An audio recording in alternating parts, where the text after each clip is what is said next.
Welcome back to the After Dark podcast where we discuss topics that are none of our business. It's your boy Black Mike on the mic. We got Big Stir up top. Make sure you like and subscribe on YouTube. Give us 5 stars and follow us on audio platforms. Yeah, I think I got that right. I think I did. All right. Big Stir, another week. How are you doing, my fella? I'm good, man. I'm good. Just trekking. I think you might have to get a new car soon. So other than that, um, been pretty good. I mean, being that my roommate is always out of town, and then yeah, my life is just pretty like old headish. You would think I'm like literally 30, single, no kids, living the You dream. about But damn there, bro. hey, chill out, bro. I Like, mean, we both about damn there. I mean, I'd be blessed to make it to 30. I'd be blessed to make it to 40, 50, 60, and so on and so forth. But taking it 1 year, one day at a time. About to go into Q4 here soon after September. So I've been trying to get my plans ready for that sort of thing. And I'm excited, man. This last month of Q3 and then Q4 moving into 2024 it should be really good. So I'm like actually super, super excited for it. I know we talked a little bit offline about maybe some things wanted to do. So want to roll with that and just kind of hope everything goes my way. Everything can't go your way all the time, but for the folks that are down, I will tell you, if bad stuff is happening in your life right now, I promise you some good stuff is on the way, bro. I promise. And honestly, not to be pessimistic here, but for the people that got your life is going great right now, I promise you some bad stuff is gonna happen. It's just the way it works. That's the way it works. It's It's got to even it's itself. It's a it's balance. got to even out. Yep, balance, baby, balance. Let's go. Well, shout out to my roommate Chadwick. CTO is out of the country in Vietnam currently. So I just give him a shout out. I don't know when he'll hear this, Yes, but I do know that he's, streaming a bunch of the podcasts on his 24-hour flight. So when you hear this, shout out to you, Chadwick. And we got a few things going on. We got a shorter pod today.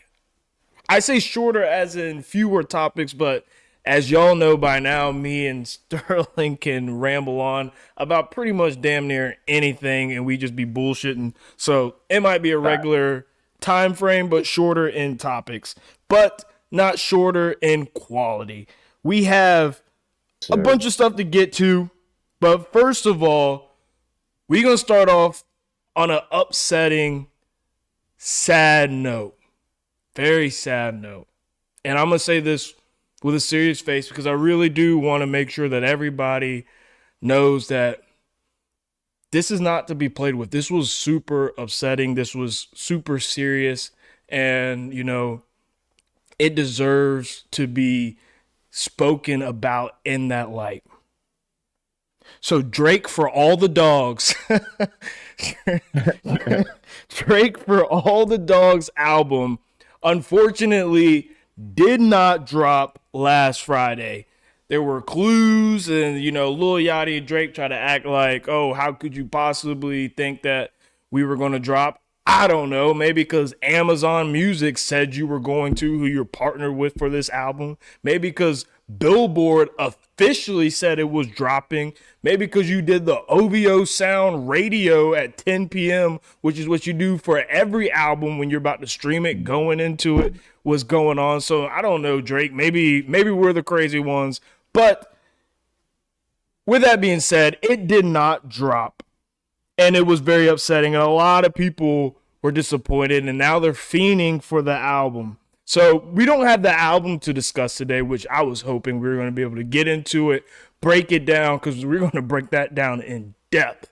And there will be a score. And let me tell you, if it was 1 o'clock a.m. on that Friday, we would be prepared to break it down by then because I would have probably streamed it at least twice. But what we can do now, even though we don't know what this album contains of or when it's going to drop, is we can speculate because that's the fun in it. Now we have time to speculate. So what I want to do between me and you, Sterling, and with the fans, speculate with us. Make sure you drop a comment and tell us what you think this album would be. So Sterling, which direction do you think Drake will take this album, and what are your expectations for it in the grand scheme of his discography? Mm. So I'm gonna take that question. I mean, I guess it is like a two-part, three-part question. So first, um, what do I expect in terms of style and like the way it's gone about and that sort of thing? I mean, he's been saying it over and over again. It's kind of getting fucking annoying, to be honest with you. But he's like, for all my fans out there, I love my old music. It's gonna be just like that. I'm like, bro, look, Take Care was a great album, bro. By far, like easily top three within your discography, without a doubt. Without a doubt. But bro, I can't listen to an entire Take Care album like that type of like the entire vibe. I need a banger, like I need dummy bangers where I can bump in the car. Then I also need my sad boy music. So when I'm feeling down low and feeling manipulative and gaslighty-ish, I need that too, bro. I need that. So my expectation is, and I think he will deliver. I mean, it's Drake, and if he doesn't deliver, which he always does. Everybody says this for him, and he always does, which is insane that like the type of expectations we have. But I'm expecting some like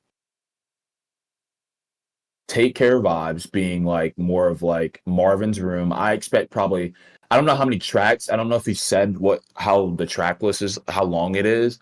I'm expecting about 13 songs. That's what I 13 want. songs. I want a shorter album, to be honest. Yeah, yeah. So I'm expecting 13 songs. And I'm also expecting about three, maybe four, so somewhere around a quarter of it to be like Marvin's Room type of vibes. Marvin's Room mixture of um the what was that album that he had and that might have not even been him. No, that's him. Never mind. I'm thinking of a different album. But thinking of like that Take Care vibe, Marvin's Room vibe, mixture headlines type vibe, mixture in those four songs. Like he might mend both of them in the same type of song because headlines um and Marvin's Room were great. And then I'm like but proud of you or whatever. Yeah. That's a mix for the other portion of the album that I think is going to be very more like the 6 or 7 range. Then, and I'm just basing this off of one album because, like I said, Take Care is a very good album. Like it's very well put together, good ideology behind it. I enjoyed it, obviously, like everybody else should. And then I think the last 3 songs, 2 to 3 songs, obviously, like estimating here if it's 13 songs, I'm expecting some. I don't want to say experimental. I'm expecting him to collab with somebody like off the cuff type of shit.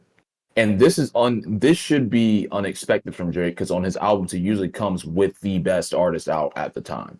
Like he's not gonna be like just pull up on like Joe Schmo and be like, hey Joe Schmo, like out like you want to be on my album? Like he only does that for singles with these types of guys, right? Like he only tries to bring them up and discover him and go on from there. But I think he's gonna have 2 to 3 songs with people that we don't not to say we don't know, but are maybe on the cusp of getting to where they want to be, and he's gonna like try to bring that into the album.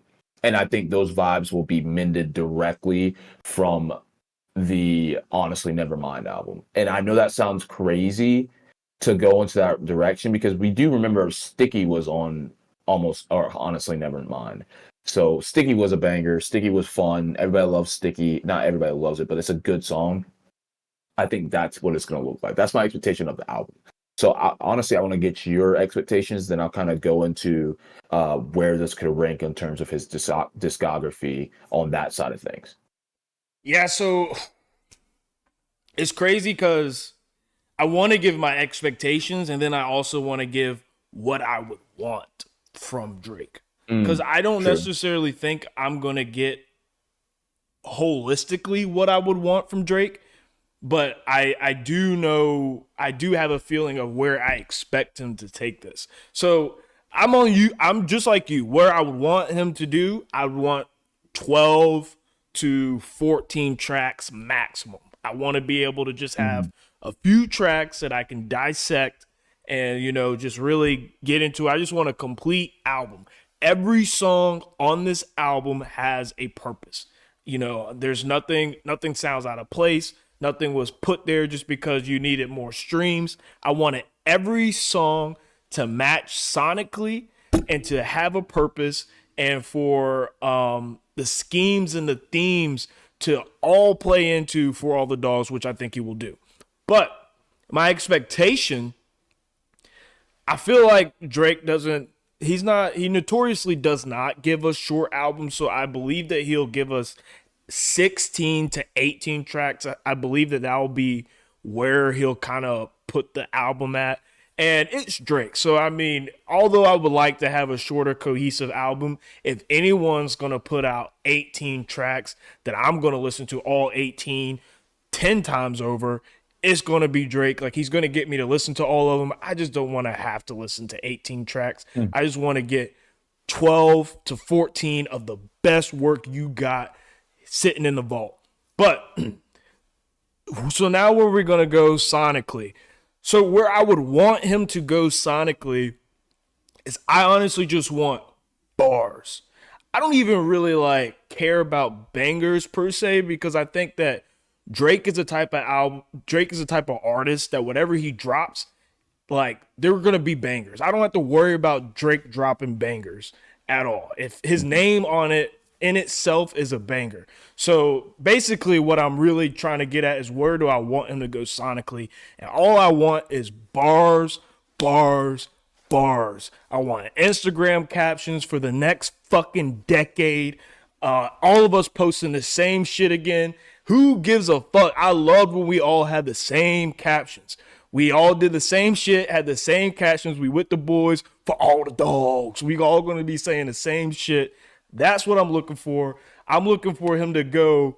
I mean, I saw the Zane Lowe, where Zane Lowe said there's an industry shaking feature, and everyone seems to be speculating that it's Frank Ocean, because I think right when Zane Lowe said that, Drake put something on his Instagram story with Frank Ocean. So a lot of people are speculating that Frank Ocean might be on the album, which is really cool, and would also lean into your theory that there is some Marvin's Room type sonic sounds on this album. But I just want Drake spitting with other spitters. I saw that there's potentially Nicki's on this bitch. I need you to bring Wayne back, and don't you dare put Wayne with nobody else. I don't want Wayne Rick Ross. I don't want Wayne Jay-Z. I don't want Wayne Kanye. I just want Drake and Wayne. That's all I need. And when it's just Drake and Wayne, they are 10 out of 10 every single time.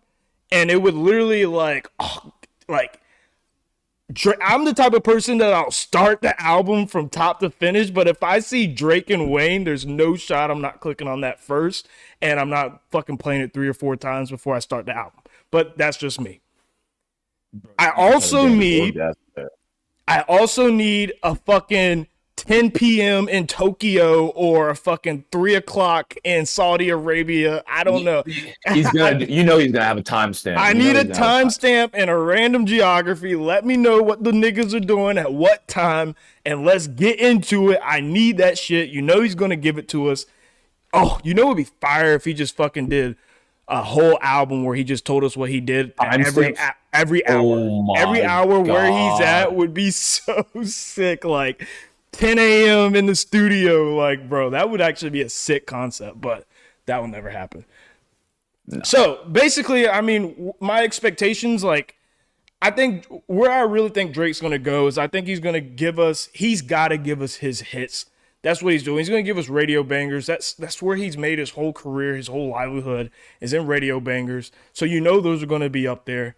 I think he's going to do a little less of the sad boy shit, and if he does do the sad boy shit, I think he'll do a different spin on it. I think maybe the hook will be sad boy, but the verses will be but fuck you nigga, because this is for all the dogs type shit. So I don't know, those are my expectations. But I mean, I guess now we can I kind of would like to hear where you would go for where this could be placed, because there's a lot of hype. This is not just another Drake album. It's not Honestly Nevermind. Certified Lover Boy had a lot of hype, but even Drake is playing into this hype. So, Sterling, where do you think right now? Yeah, where do you think that he is kind of shooting for, and where you expect this to land in his discography? Well, if I think about his discography as terms of like solo albums, so by technicality, this would be his one, two, three, four, five, six, seven, eighth studio solo album. Because Her Loss was a collab album. We don't consider that well, I mean, it's obviously a part of his discography, But yeah, it's not but it's solo. not technically. What a Yeah, it's time to not be technically. alive. Yeah, what I mean, dude, if that was even included, like that shit, it's blowing every album except for honestly, like Take Care, maybe even Views in my opinion, but um, and Views is controversial because some people don't really understand the artistry behind that, I but fuck with views. that's My favorite Drake album is Nothing Was the Same, just for it to be out there. That's my favorite.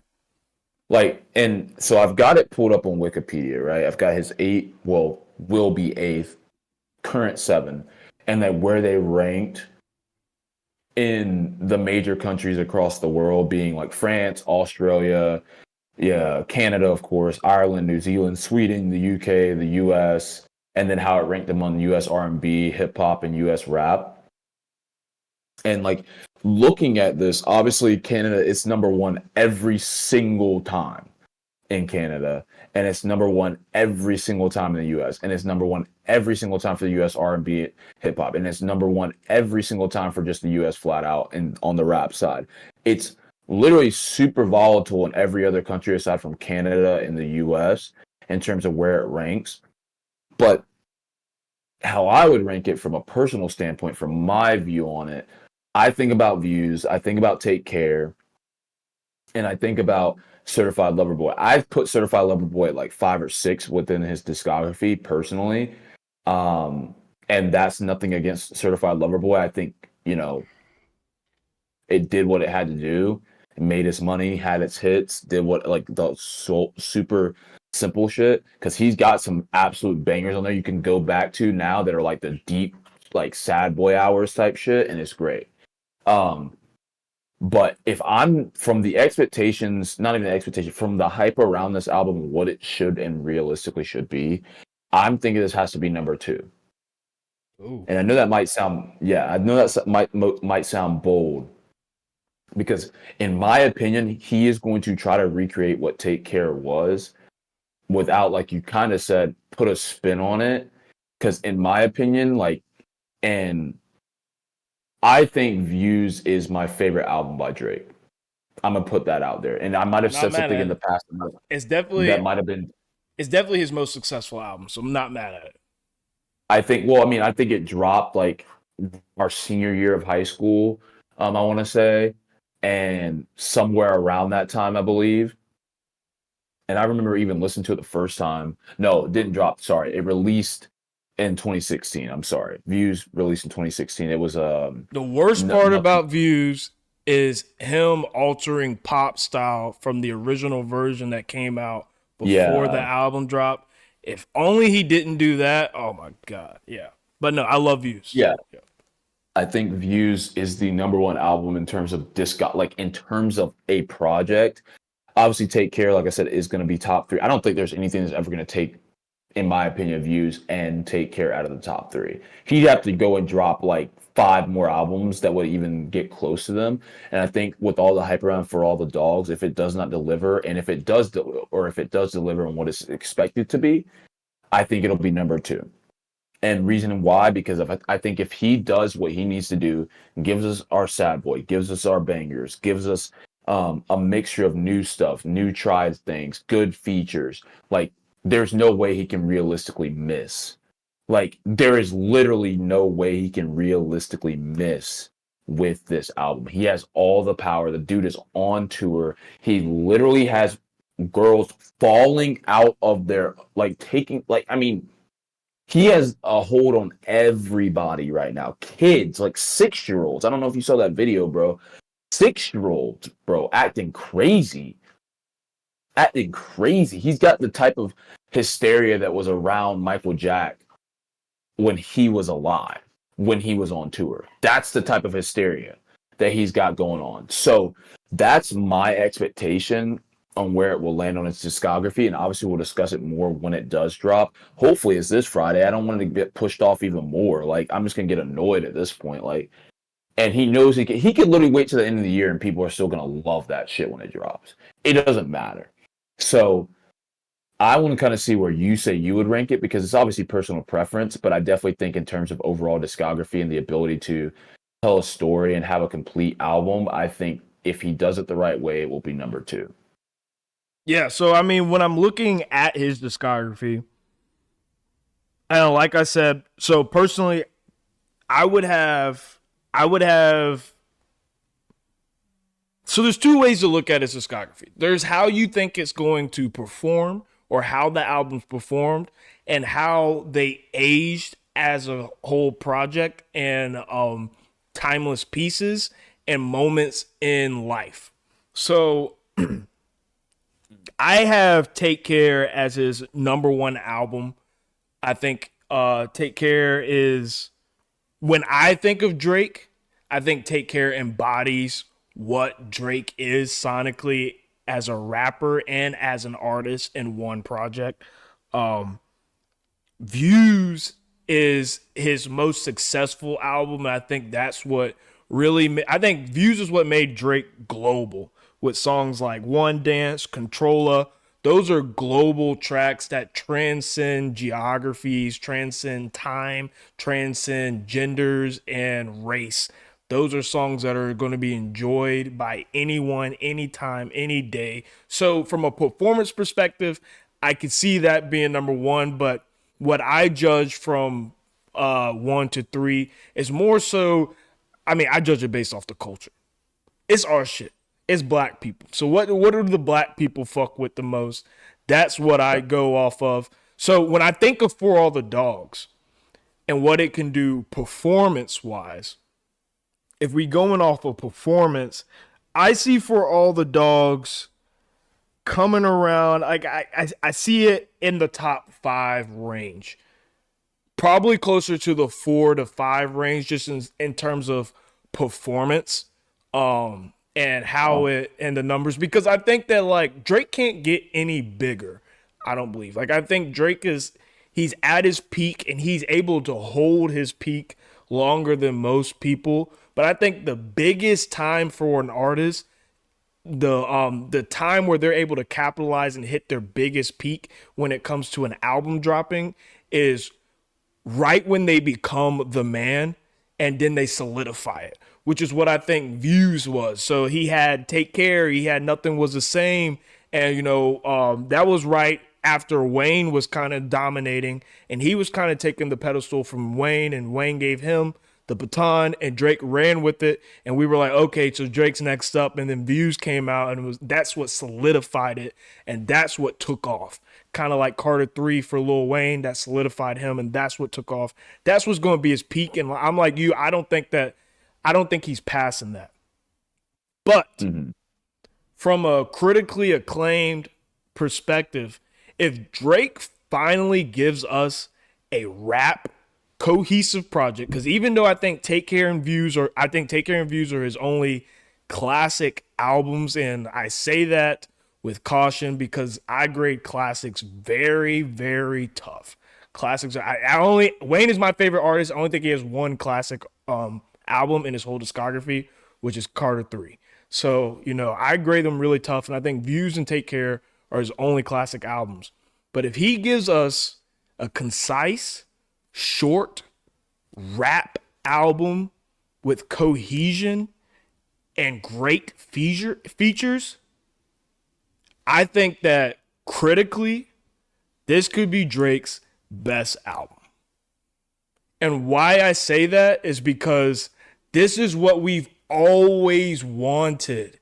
He's literally done everything for us. He's gave us pop. He's gave us dance. He's gave us R&B. He's given us rap. But he has not just given us that one project where it's just like, oh, okay, Drake can do that too. Drake can sit down and he could show you that I'm in that Kendrick lane. I can do that Kendrick shit, but Kendrick, he don't be selling enough for me, so I ain't trying to do that shit. which is what I think that Drake, which is, I honestly think Drake can do that. I think Drake can do that fucking artistic, let me talk about some deep shit, but like, get the fuck away, nigga. You don't move bills, nigga. I moved 900 units first week. Get the fuck out my face, bro. So I think Drake is going to sit down and let everyone know, yo, Jay-Z, Wayne, Kendrick, Cole, Kanye, sit down, bro. Because if anything has shown us about the new generation, it's light-skinned nigga time, bro. Dark-skinned niggas, we had our run. We got Steph Curry. We got Patrick Mahomes. Drake is here. It's light niggas. It's light-skinned nigga time. What can I say, bro? It's a rough. If it's rough bout for my dark skinned brothers out there, my regular skin brothers. We had a strong run, man. Yeah, years, bro. LeBron. We had LeBron. We had Michael. Oh man, I mean, we had all these great athletes, and we had Jackson for the biggest part. Yeah, for the most important part, and then everything else just came wherever it went. But no, man, I think that like when it comes down to it, Drake's obviously ridiculously talented when it comes to it's, and this might be taken the wrong way if people don't hear it correctly. He's he's extremely talented when it comes to the ability to grasp attention, especially at this point in his career. He understands what kind of like, I don't want to make this sound sexual, bro. Like I'm trying like to think of better words, but he knows how to like, fuck it. He knows how to tease you like in the right way. Yeah. Like he knows what you want because he's a person too. He's a fan of music. You've got to be a fan of music if you're one of the best artists to ever walk the planet. You literally have to be. If you're not, you're just a weirdo, and that's just impossible. Because then you won't make good music. It's like the same ideology as like if you don't love cooking, typically your food's not going to taste as good. Like, or you don't enjoy who you're cooking for, it's not going to taste the same. Like, there's all these different types of notions, and I think that he enjoys like. I definitely think that Drake's a little egotistical, and he loves the hype that he gets from the people, especially the women, that he gets from his music, his concerts. The dopamine he gets from that is like, it's literally equivalent to crack. Shout out the crack epidemic. It's probably 10 times stronger when you're standing on that stage and everyone's yelling at you. It's got to be the most surreal high a person can feel. Oh yeah, dude. I mean, he doesn't even have to do a concert. He doesn't have to sing the lyrics or even act like he's singing the lyrics. They will do the concert for 2 hours while he's there. Or what is it? I think his stage time is like an hour and a half. I can't remember what it is. It's like just be honest, like Drake, you look in shape, bro, but I know you ain't in shape because you ain't actually singing the lyrics. Like you are dead. I know damn well if you were out there for 2 hours, you would have died. You will die. And most people would. So I'm not just getting at him, but that's the case. And I think like I agree with you. If he dropped an all rap album, he can do that and stay in that lane and sell and be number one. And honestly, not only be number one, but make an enjoyable album. Honestly, I'm trying to see him low key. Like I'm gonna back up on kind of what I said. Like I'm fine if he don't drop no sad boy shit. Now that I think about it, if he goes in there, I'm good on the sad boy shit. Yeah. I mean, you got your hits, you got your bangers. Like I can listen to all those, and if you throw one in there, I'll be like, oh, this is cool. But if you got some shit where you're out here just being an absolute dog, like saying just reckless, but because he can't see, the thing is like Drake's not like The Weeknd, right? Where The Weeknd, Jesus Christ, where The Weeknd, like he is known to just disrespect women through his lyrics, bro. Like just flat out disrespect them. And speaking of him, his show got canceled. It's not coming out for a second season. That shit was ass, but yeah. That shit was not good. But in that same vein, Drake had never demeaned women in his lyricism. And I'm not saying he should demean any woman. Like that's but it's artistry, right? You can't take it too seriously. And if you do, whatever.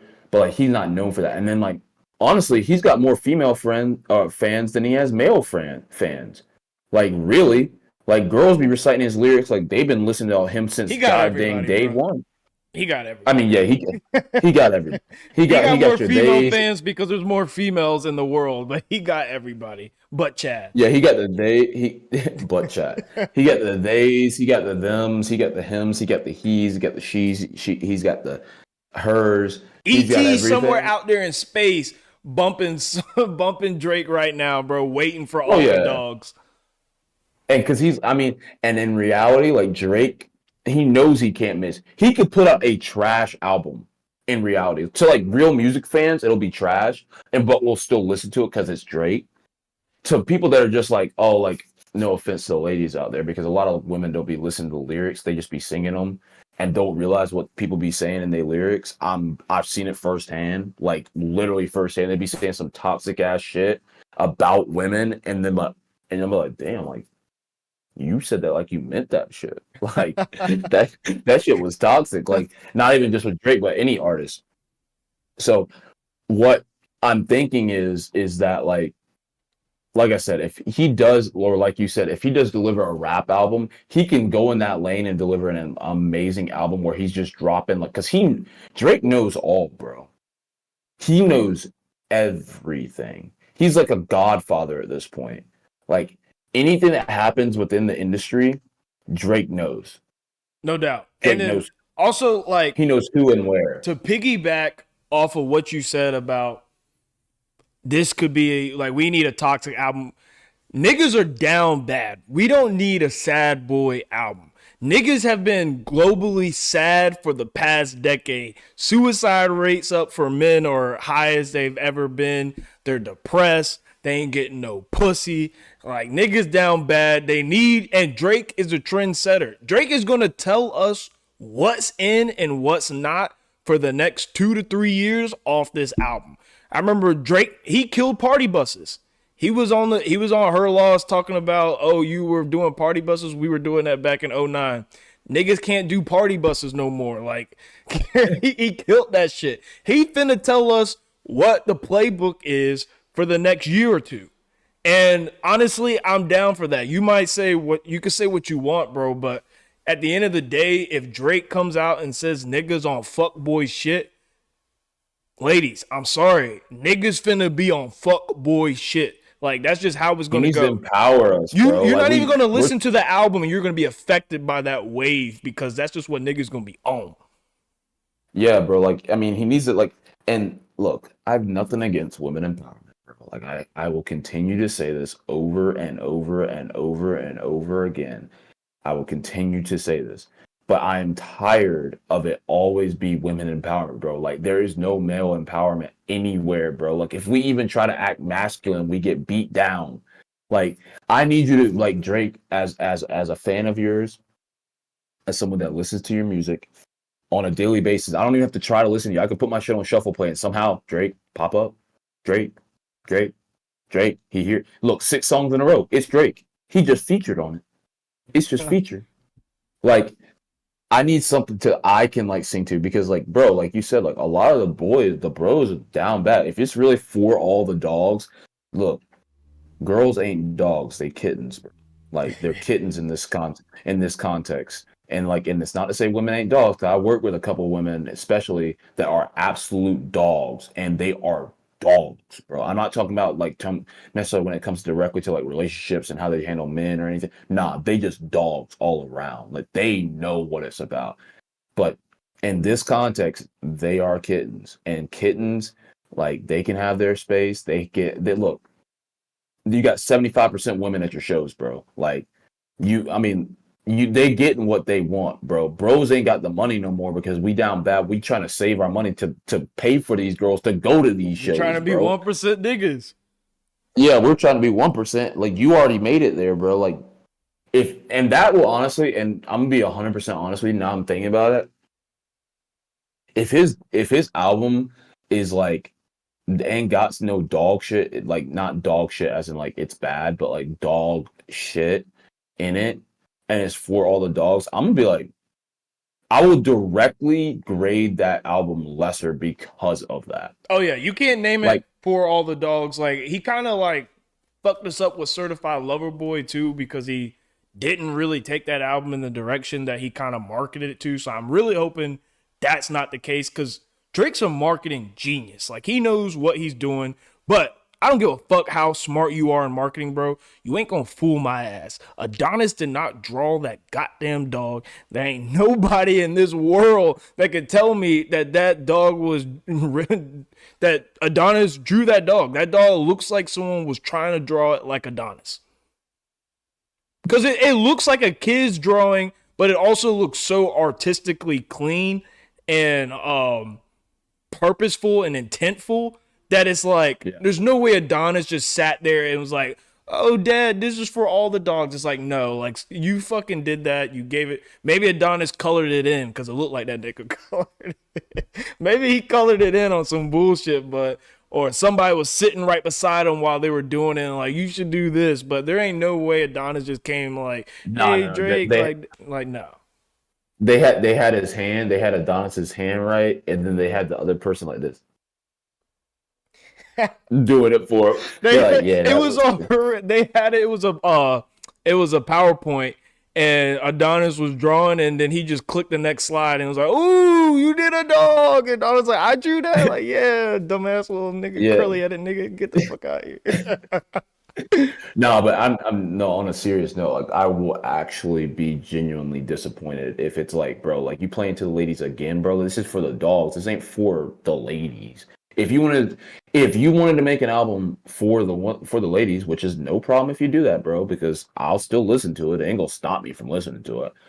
But it's like you could have just called it for the ladies. It should have been Like, Certified Lover Boy. yeah, like that's literally what you make it. So from a fan standpoint, I'm sure you can attest or not even attest, but agree with this. It's like, dude, we want to hear you like rap. We want you to be a demon. We want that because like dudes need that energy right now, bro. Like we really do. Like I'm speaking for all the male population or who claims to be a man. Population, we need that, bro. It is not easy out here. The empowerment of women is insane and it's awesome for them to have that. But brother, we gotta have something. We gotta have something. I've been hearing Meg the Stallion, Booty Shake, Ice Spice, Munch for the last 3 years, Sexy bro. red fucking booty hole and shit, brown and I shit. need I need something, brother. Like I've been absolutely eviscerated on every social media app of just shaking booty. Yes, girl, do that. Nobody cares. Yes, they do, honey. They care. I promise they care. It is not some made up shit. Like you do what you want, but pay the consequences later. We done talked about this. Yeah. Yeah, so let us know what you think down below. What are your expectations for Drake's album? Where do you think this will land on his discography? Let us know. We want to hear from you guys. We love when you tell us like what's going on and your thoughts. That's what this is all about. That's what the community is about. Yes, and definitely I concur. I'm all for it. I need to hear the thoughts, and especially when the album drops. You can honestly drop it on the same video, and then even the next one, letting us know like when we do react to it, like what y'all are saying. Because honestly, if this shit misses, I'm about to absolutely torment this man. I don't care if you got all types of lawyer. I will literally go down. I will go to jail if this shit disappoints. Okay, I whoever gives the best prediction for what this Drake album would be, expectations for how it's going to sound, where it's going to land on discography, you will be spoken about on the next episode. We will give you a shout out. We will speak about your prediction on the topic and make sure that it's heard. So drop a prediction below. Whoever has the closest one, the best prediction, whenever this comes out, we won't forget. You will be shouted out on the reaction video episode. Yes. Yes, I concur. But on that note, let's jump into a different ballpark for a second. Not necessarily a different ballpark, but not Drake ballpark in this moment. So as of recently, Justin Bieber, Ariana Grande, J Balvin, and Demi Lovato all want out with the notorious manager Scooter Braun. And that being said, obviously to give a backstory, not even a backstory, but if you guys haven't heard the name Scooter Braun, you guys aren't music fans. And if it's your first time hearing it, become a music fan right now because it's about to happen. You gotta know, you gotta figure this out. But knowing, obviously, with Scooter Braun and I mean, Mike, we know his past in terms of like the whole situation with Taylor Swift. A lot of people right now are feeling like there could be a lot of backlash or just bad press in general uh, that could come out from him, like him specifically, soon. And that's where some of these artists are trying to get away from Scooter Braun as a manager. I want to kind of get your thoughts on one, just honestly, fuck it. I'm not even gonna ask the question. I just want to get your thoughts on it, like your initial thoughts and kind of what you thought when you been seeing this as it's been progressing over the last couple weeks or a week or so. When I first saw this come up, I was on X, and I saw Justin Bieber. It was splitting from Scooter Braun, and I was like, "Whoa, that's huge." Scooter Braun found Justin Bieber when he was a child. If you don't know, he found him on YouTube, looked him up, searched, found him, made him who he is today. Well, I wouldn't say he made him who he is today, but he is the guy that drove his career from a business and marketing perspective, branding perspective, to help Justin Bieber become the icon, because Justin Bieber's an absolute He's literally in the icon. pop style. He's literally in the is it the pop style video? Yeah. Yeah. Yeah. He's literally in star. there chilling with him. Yeah, pop star, not pop star. Yeah, pop star. Yes. Go watch the video. You'll know exactly what we're talking about when you see it. But yeah, so he's made Justin Bieber an icon. And so when I saw that, I was like, whoa, that's huge. I know that, that has come out a few times that Bieber and them have had beef, and they fixed it. And then, not surprisingly so, a couple hours later, it came out that like, hey, that was false. And I was like, okay, false alarm, whatever, blah, blah, blah. Then I think fast forward later on that day, or maybe the next day, I'm drawing a blank on that. I saw Ariana splitting with Scooter Braun. Hour later, Demi Lovato splitting with Scooter Braun. Hour later, J Balvin splitting with Scooter Braun. Another hour later, it came out that Justin Bieber wants to split with Scooter Braun, but is in contract for 4 years and has hired a lawyer to get him out of that contract. Only thing going through my mind is, what did this nigga do? What did this nigga do? And I have a lot of respect from Scooter Braun from a business perspective and from a manager's perspective, because he's created icons. Like, he's created Justin Bieber. He grabbed Ariana Grande when she was a redhead on Victorious and made her into the biggest pop star on a female's or a girl's perspective. I'm sorry. And made her huge as hell. And he's good as fuck at what he does. And then he bought Taylor Swift's discography, and you know the whole story about that, and he kind of fucked her situation up and flipped her. He finessed her, bro. Yeah, and then he finessed.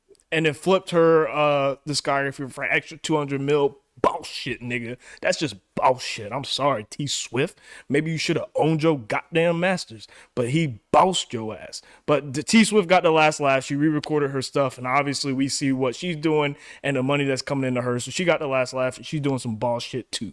Everyone's bosses. But what could possibly happen? I heard that he might be getting, there's an investigation on some illegal shit that maybe he might have did. Maybe they're trying to split their way out of that. But personally, I feel like there was probably bad blood between all of them from the jump. I think that for a long time, because this came out that Ariana and Scooter have had problems, that Justin Bieber and Scooter have had problems. I feel like these guys have wanted to split themselves away from Scooter Braun, but probably felt like he was too powerful to do so, or too connected into or intertwined in their fame and in their business to split away from him.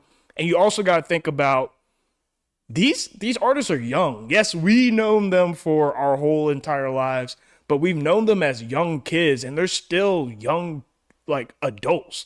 So they're probably just now getting the cojones to fucking, hey, yo, fuck you, nigga. I'm J Beebs in this motherfucker.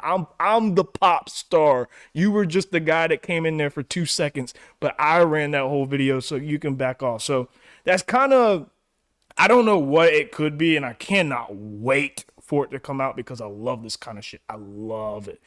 Let it come out. But I'm on the edge of my seat, but that's my initial thoughts. What were you kind of thinking when you saw this drop?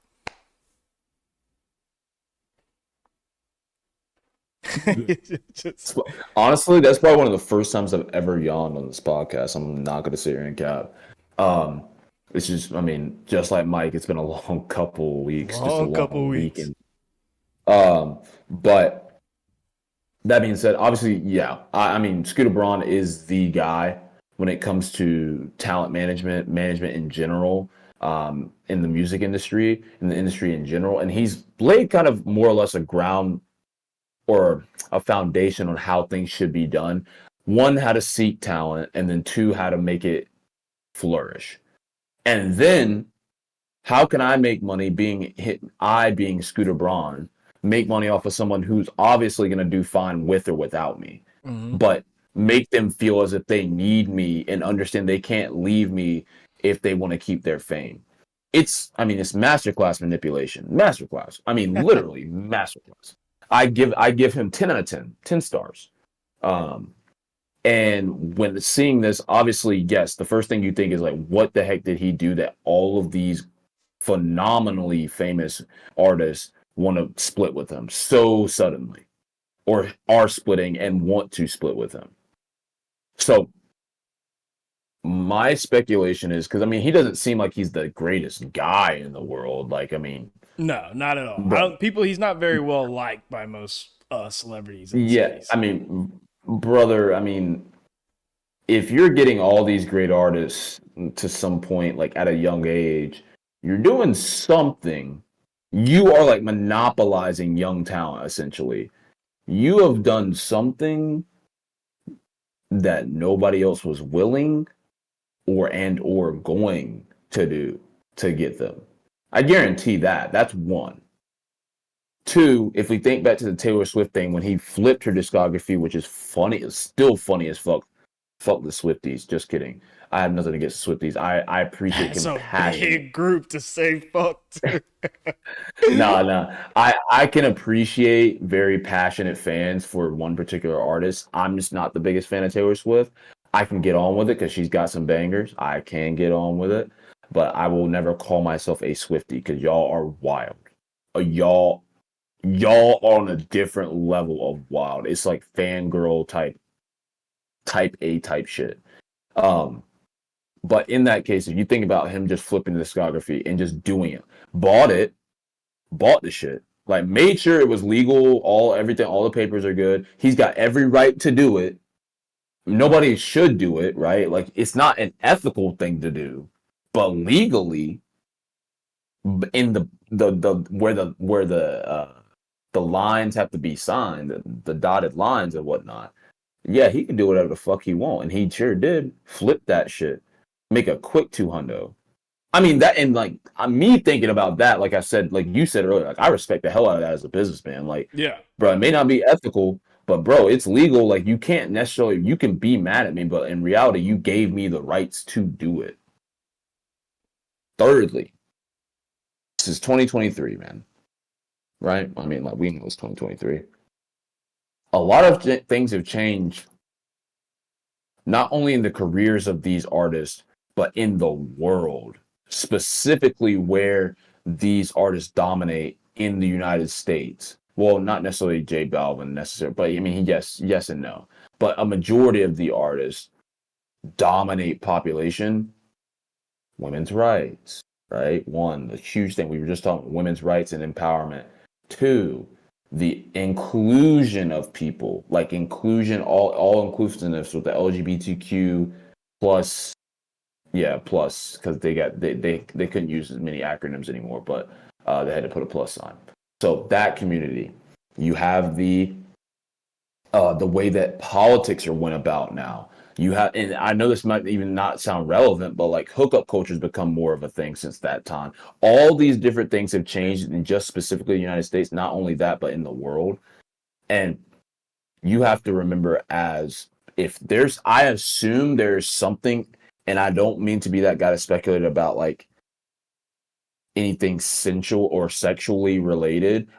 Things like this where people make big moves fast, that's what I always equate it to, unfortunately, because those are some things that people just don't screw around with. Like, there's no like Well, it's talking got your to way be out of it. something on that magnitude at least, even if it's not Yes. in that realm. I understand exactly where you're getting to because when we see celebrities move away from people like that, especially before the news gets out, then like Mhm. that's a fire That's alarm. the He line. either Yeah. did something that they know about and don't want to be associated with, or he's making moves that affect them in a severe way that they want to get out of that situation. And I mean, like, there's just too many people. Everybody wants to get out. I saw Carly Rae Jepsen say she's gonna leave, but like, bro, I'm not even reporting on your ass. He's like, he probably got the news. Justin Bieber's leaving. Oh fuck no, Ariana's leaving. God damn it, Demi,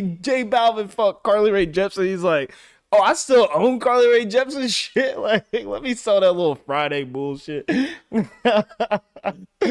She was call me later. She was Oh, call call me me later. call Call me me later. Yeah, yeah. My bad. My bad. Yeah. call me maybe or whatever. Yeah, Friday was Rebecca Black. Yeah, Friday. yeah. Both Oh of them just God. as annoying and whatnot. But you ain't made shit since then, Carly Rae. Like he ain't worried about you.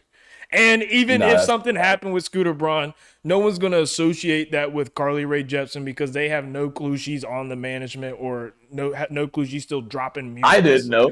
So, I didn't know, bro. so like I don't know what she doing, but okay. No, I mean, and I hate to, like I said, I hate to speculate in that direction because it's saddening. Because if that is the case, or even comes out as an allegation to that point, like the thing about allegations, and I'm very big on this, like as a especially as a black guy, like right, allegations can make or break people, bro. Like allegations, not even something that's proven. Like I could go out and say that Michael went and Don't stole 200 million. put No, my name no, on no, this. A clip. no, no, no. I ain't gonna say nothing around that. Was like, oh, Mike stole $250,000 from this bank, like hypothetically, right? And then say the bank comes up short one day, and they're like, oh, we're short 320,000. Like, and they're that same type of. I mean, granted, he's not a famous person, but say he was, and that was the case, and somebody gets around to it, the news pops out, and there's like, oh shit, like this is adding up. And maybe he didn't do it. It was some just maybe they were just 320 short, Yeah. which is insane. If your bank is 320 short, bro, you need to get out of there ASAP because they're gonna hit you with that what bank was that out there in the West Coast? First bank. Um no, was it First Bank? Didn't first collapse as well. No, yeah, There's a it was the Valley Bank too. Yes, First Bank too. Yes, First Bank as well, but either way, either way, those types of things can affect the rest of your career in that industry that you're in. Um, yeah, man, I think that when it comes down to it, I hope that in the sense of allegations that they don't screw him over for something that's like, say it's falsely accused, but if this many people are stepping out on it, either they're all getting on the bandwagon at one time and it's like a group think type of thing, or this shit really did happen, whatever they're speculating, or whatever the allegation is going to come out to be, and they just have to prove it at that point. And I mean, I personally think it's Scooter, I think it's white collar. I think what's going to transpire mm, is like big hopefully. business, white collar, fucking cutting corners in the music game. Because I mean, like that's the kind of businessman, to be honest, that I get from like Scooter Braun. I kind of get that feeling like he's cutting corners, but he's too big to be knocked down. But like now it's like biting. He's It's gonna bite him in vulnerable. the ass. Like usually, what the government does is they let you keep doing it, and they keep stacking a case, and they're not gonna bring the case on unless they have a pretty strong feeling that they're Like gonna, a Rico case, yeah, man. yeah, that they're gonna lock you up for. So they need you to keep going so they can keep piling evidence until they have enough that looks like, okay, we got a strong case. So that's, if I had to guess, that's what I would say it is. But I also don't like guessing what an allegation is. I'm just gonna sit back and wait. And when it does come out, best believe that it will be discussed and brought back up right here on After Dark podcast. So do not even worry about it. We will rehash this conversation later on for sure. For sure, bro. And one last thing I wanted to say. is that I hope, for the literal sake of all of these artists and Scooter Braun himself as a person, because like I said, I don't know any of these people. I honestly, quite frankly, don't care about them, especially Taylor Swift. She's the last person I care about. But like in Carly Rae, nobody cares about you. But I hope for the sake of it, it is only white collar crime.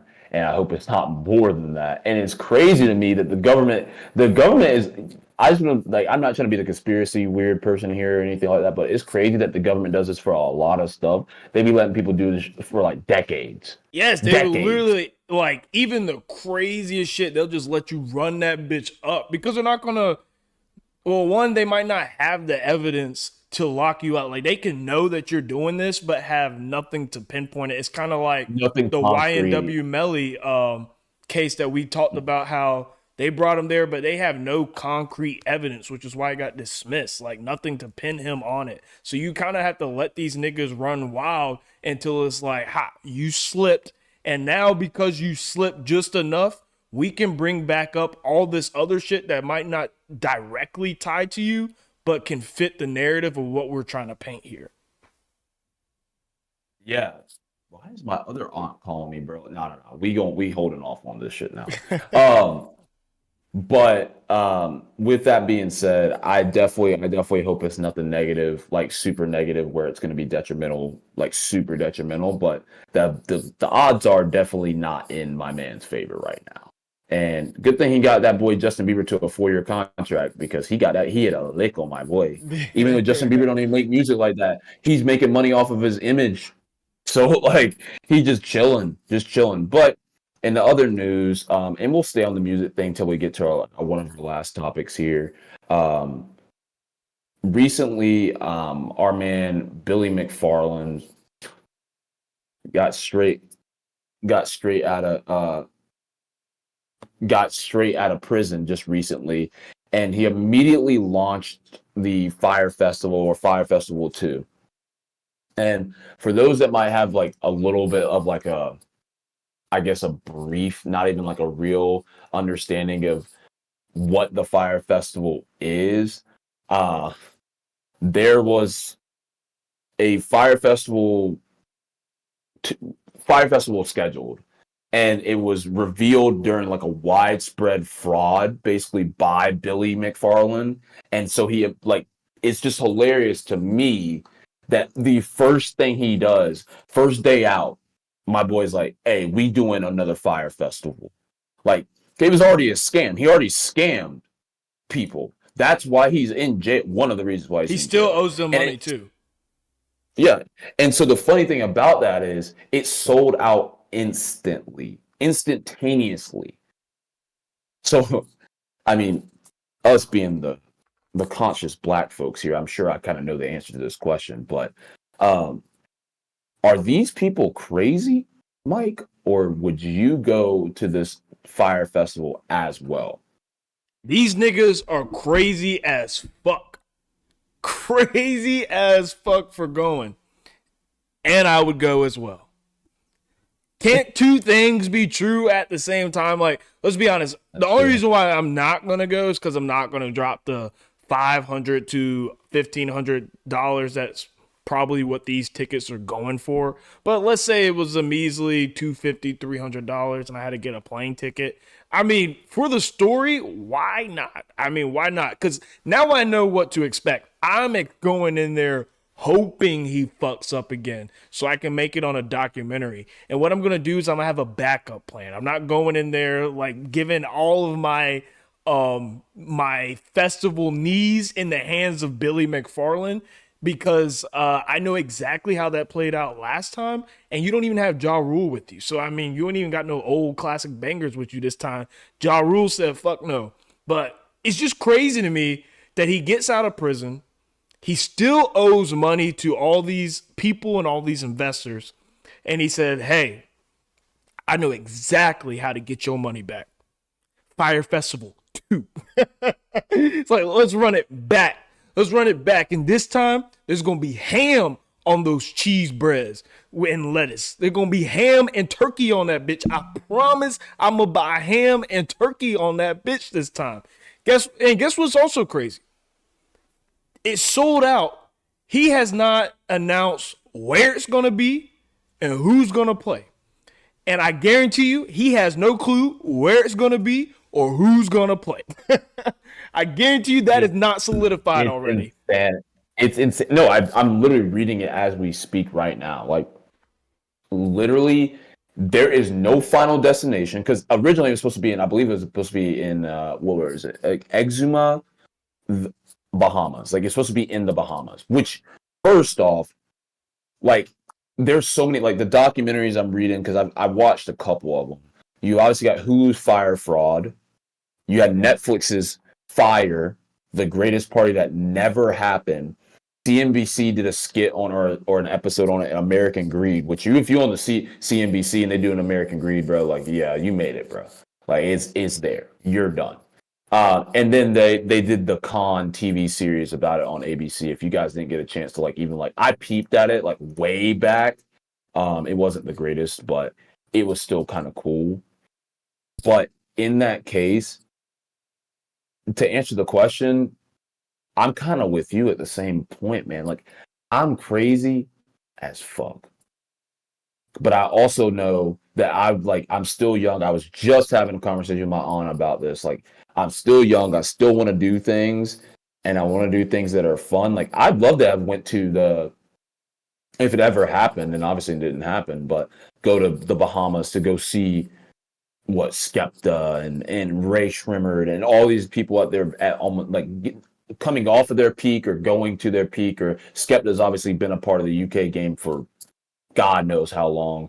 Blink 182, I mean, I really could care less, but I'd be fucking off of so much. Like, whoa, can't be saying that. I'd be having a good time, like, and just hanging out, and like, I feel like it'd just be a vibe. I feel like you can't have a bad time there. I wouldn't even be there for like the ladies or nothing. You'd just be like, I'm there with my people, like, trying to have a fucking blast and have a real memory. Hopefully something I can remember. That's the goal, but you know, we hold it to that. Yes.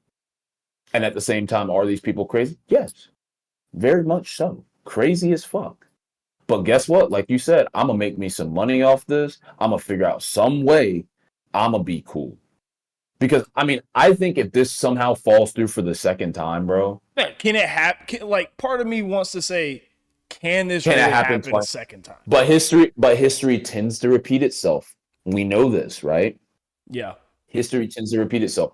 God forbid if the Holocaust repeated itself. That'd be insanity. But we don't want Why that. Why did that even a thought? Because it's like one of the most horrific events. Well, obviously, yeah, but like we're talking about a Fyre festival and just no, but I get you, yeah.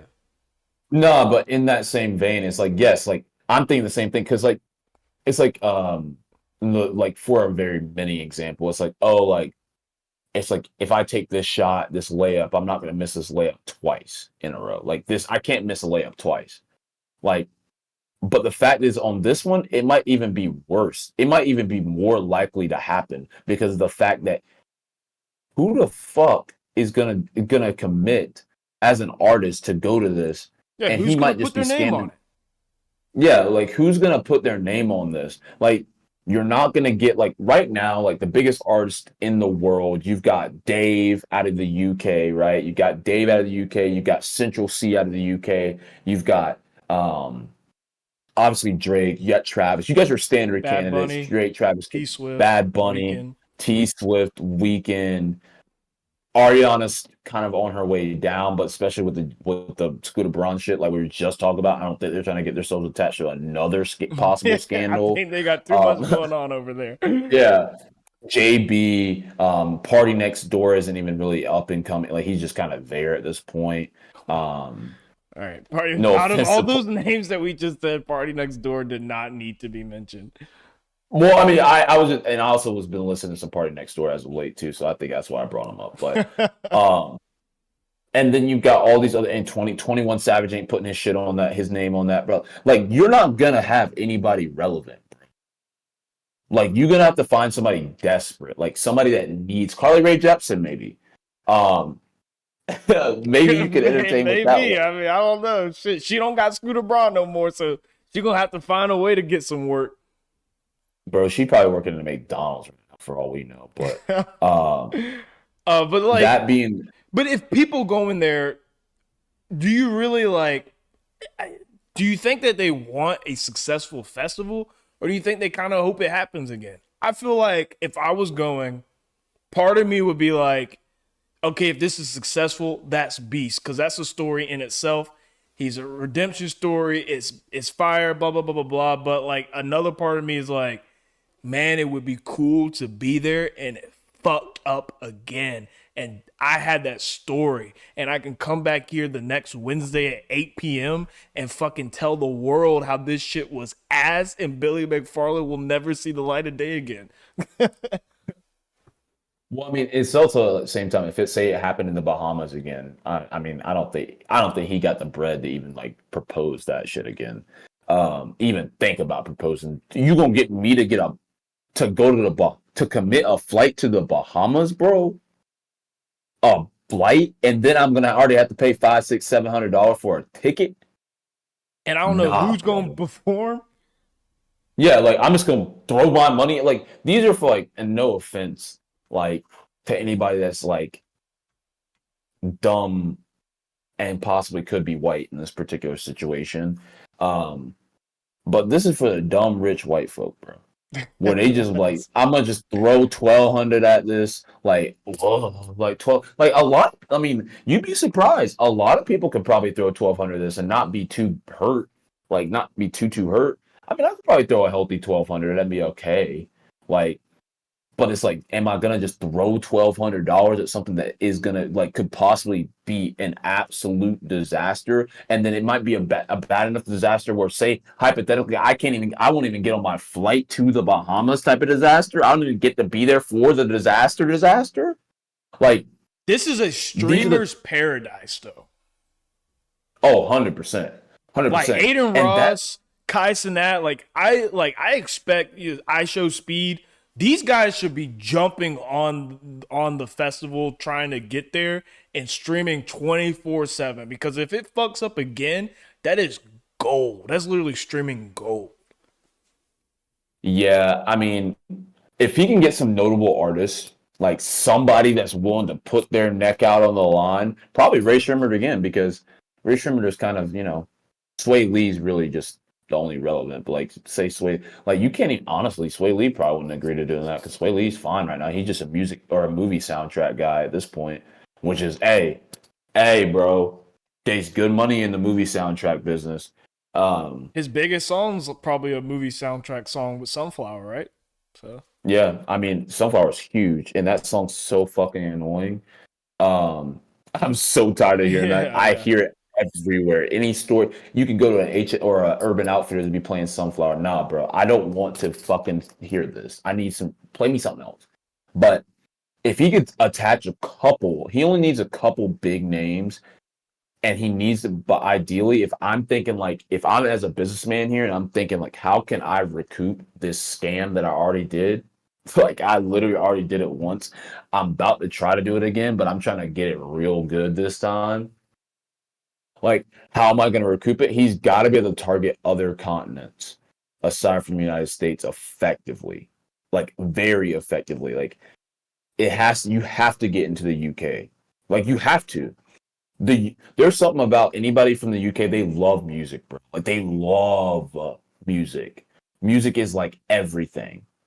And It's does everything. The publicity US. hit like those artists like it does American artists? Like I feel like bad publicity. I mean, I obviously don't get UK news, so I don't know how bad publicity works over there. But I think cancel culture is very much so an American phenomenon, more so than a Mhm. global phenomenon.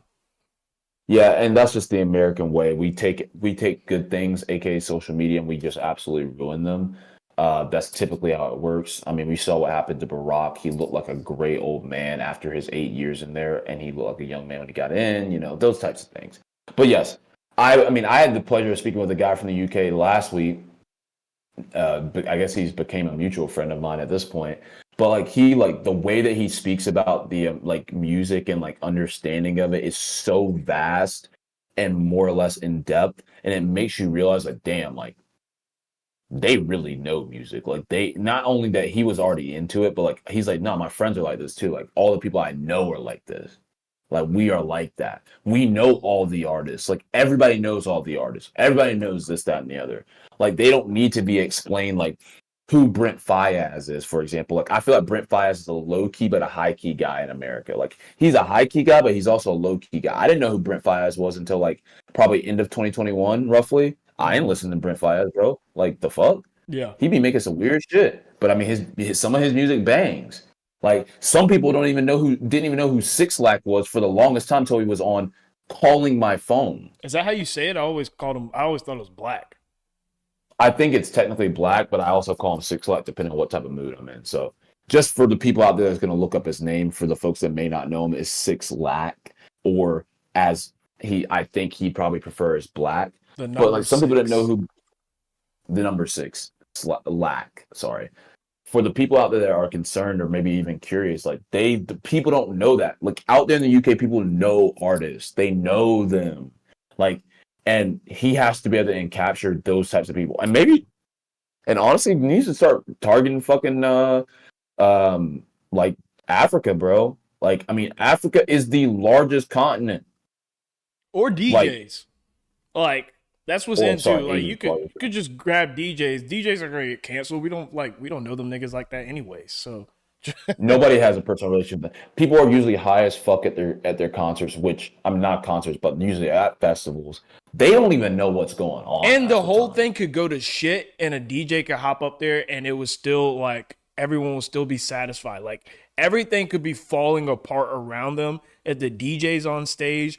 All those rich ass, drunk ass, drugged up white people will be just fine as long as the DJ can hop up on the stage and plug into his soundboard or wherever you want to call that shit.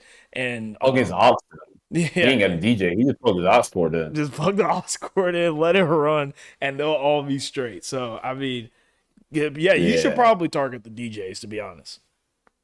Yeah, I think that and DJs are more universal than just like standard artists though. Like DJs are almost as universal as a Drake. They're not as universal, but almost. Yeah. Some big enough DJs. But then again, who's going to be a big enough DJ to maybe entice people to spend that type of money too? Well, here's the Like thing. that. He doesn't need the name to sell the tickets because they're already getting sold and they don't know who it is. He needs the name to, sell the story because I don't think his goal is for Fyre Fest 2 to be a banger. I think his goal is for Fyre Fest 2 to be the opening gate to Fyre Fest becoming Coachella, Rolling Loud, and this is his Mhm. I'm back and I'm here to stay moment. So I feel like DJs it doesn't even matter who's really up there for being the DJ. You can get influencers like Summer Rae or Charlie Jordan to DJ and people will be just fine. Like it's DJing. Come on. Like you don't I need would the go watch biggest names in the Murray. world for people to go out and buy tickets to a festival for some DJs. I would go out and watch Summer Rae DJ as long as she does it. I'd watch Never Summer mind. Rae do whatever she wanted to do. Yeah, and I hate she be playing with snakes and shit. I'd watch her play with snakes. I just I'd be there. Yeah. I'd be there. I'll be there Front as row, well. too. Front row, close as hell to that snake, and I wouldn't give a fuck. I wouldn't give a fuck either. Hell no. Hopefully I'd be numb, but that's another story for another day. But I mean, it'd be cool to like be able to say like, that's ideally would I think be ultimately the story if it were to go well and he is able to build it, like you said, to like a Coachella or a Rolling Loud type of thing. Because I mean, Rolling Loud, Coachella, what is it, Ultra, Bonnaroo. and then Bonnaroo. Bonnaroo's still not. I mean, I guess it is. And then we got EDC. Those are probably the biggest festivals that I could think of off the top of my head. And like I'm in the not a country. festival guy, so I wouldn't even really know, to be Yeah, honest. but I mean, Rolling Loud. I feel like Rolling Loud has obviously come about over the last decade and went absolutely insane. What the fuck? Um, it hasn't even been a decade. It's been a little less, but it has become one of the go-to festivals. Like, not even if you're a weed smoker, especially if you're a weed smoker, but for the type of like vibes and who they bring, because they've got artists now, bro. Like, they got artists pulling up on you type shit. So we'll see. I mean, I think, like I said, it'd be cool to be able to say, like, oh, I went to the first six quote unquote successful Fyre Fest before it got like super big again. Like, or not even again, but like it got to that level of Coachella, you know, Rolling Loud type of thing. But that's neither here nor there. Best of luck, Billy McFarland. I mean, my guy, you're not going to get my ticket or my money for this, but I can't wait to hear the stories for how it either goes great or bad. So that being said, we're going to move into, we got to hit our sports topic before we end the night. We got to. It's the man in us. We're only a week and a half away from the NFL season and the Cowboys being another mediocre team and not being able to make it out of the first round of the playoffs. We don't have So enough time in the night to get into that, so I'm gonna let that one slide. um, so recently, Steph Curry was actually on Gilbert Arenas' podcast, which is actually really cool. By the way, if you guys haven't watched it, I love hearing them talk. Gilbert Arenas is actually not surprisingly, a very intuitive individual. Gilbert I'm not going to say Arenas, necessarily. Paul George, and Jeff Teague, these basketball players starting podcasts, it's absolute gold. The stories that they share, they're natural at it. They all like kind of just started and are just, well, Gilbert's been doing it for a minute, but Jeff Teague and Paul George kind of just started, which is a little off topic, but they're just absolutely amazing, enticing, great stories. They're good at it, and they need to keep doing it, and don't stop. So yeah. Yeah, it's good content. I mean, these guys are also smart. Like, they're smart. They know what they're doing with their money, especially Gilbert Arenas. These dudes are super smart. So definitely, if you don't have to necessarily be in the sports. It definitely does help to make it even give like a little segue to getting to know these guys. But like, if you're not even in the sports, I would still give it a watch or a listen, I should say, either or, whatever you prefer. But recently, Steph Curry, everybody knows Steph Curry, number 30, Golden State, 4 rings, the guy, the man that changed the game of basketball as we know it, recently said on their podcast that he was the GOAT point guard of all time. Steph Curry said on Gilbert Arenas' podcast, on the podcast we just spoke about, that he is a self-proclaimed greatest of all time point guard. I'm gonna let that marinate for just a second. Okay? So I'm gonna give my thoughts first, but the question really at hand here is, we know we've obviously got, when you got Steph, who is one of the greatest players to ever play the game.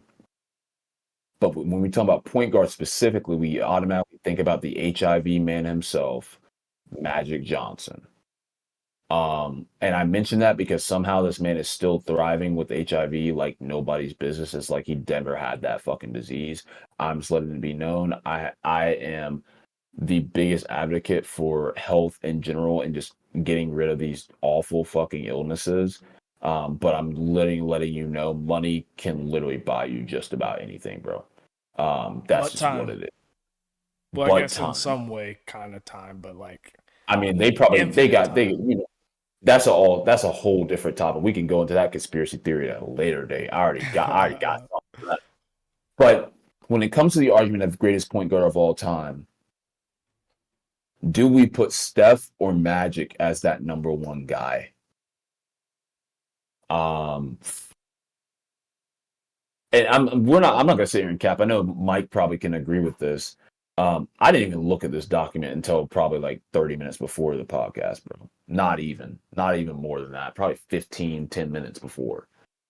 So I didn't even have no time to pull up no stats, prepare. I'm gonna go off of what I know. Damn, old old heads might get me on this one, bro. Steph is the greatest point guard of all time. Here's the reason why. Here is the exact reason why Steph Curry is the greatest point guard of all time. Magic Johnson is one of the greatest point guards, the second greatest point guard of all time. Steph is the number one. Why? Because, as I mentioned before, Steph Curry changed basketball as we know. He literally changed the way point guards play basketball. Think about that. My dad, and I'm sure your dad too, grew up in a time where point guards were the absolute facilitators. Their job, they put up 10 points a game. That's fine. We want to get you at least with 8 assists and then some hockey assists in there too, right? You need to be involved in 15 to 18 baskets within the game. That's what we want from you. You bring the ball up every single possession. Your first instinct is to pass the ball. You're not looking to score first. Whereas in Steph is looking to score. He can score. The dude can pull up from 30 with ease. If you don't have a hand in his face, he's knocking that shit down and then putting you to bed. It is that type of dude. Magic Johnson ain't got no jumper, bro. It's a known fact. He ain't got no jumper. Magic Johnson was also 6'8". At the point guard position. I don't know what fucking point guard 6'8", bro. I just don't know. Look successful because Ben Simmons was supposed to be a point guard. What the fuck happened to him, bro? Softest dude that ever played in the NBA. Literally the softest guy that's ever played in the NBA. And I still hope for him to come up and have a great season. Great seasons going forward. It won't happen though. But that being said, when you change the game with every kid doing what you want, what you do on the court on a day in, day out basis, literally in the gym, pulling up, saying Curry. They're not saying Kobe anymore, bro. We used to say Kobe. They don't say Magic. They never said that shit. Magic. Oh, Magic. Steph Curry can pass, dribble, shoot, finish, score, defend. Every single thing you want in a point guard. Magic couldn't shoot. Granted, shooting wasn't the most important thing at that time for him. He had one of the greatest teams of all time. Prior to UNC, James Worthy, the Kareem Abdul-Jabbar. He didn't even have to play. Magic Johnson didn't have to play basketball, bro. He had the greatest scorer, in my opinion, of all time. The greatest flat-out scorer, who was almost unguardable, Kareem Abdul-Jabbar. Skyhook on that ass all day long. You're not blocking it. You can't stop it. You literally just have to hope I miss. That is why Steph Curry is the greatest point guard of all time. And this is why when people talk about Mount Rushmores of basketball players, he is in consideration to be on that Mount Rushmore. Not to necessarily surpass Kobe. And he's one of the very few people I would even contest in that. But Kobe's mindset won't allow me to go forward with that. There's a reason why people would try to put him over. He surpassed Kevin Durant in terms of greatest of all time. Because Kevin Durant did his due diligence. I mean, there's nothing else he needs to do at this point. He is where he is. In my opinion, there's no moving up for Kevin Durant unless he somehow wins 6 rings. That's the only my personal opinion. I think Kevin Durant's done what he could have done.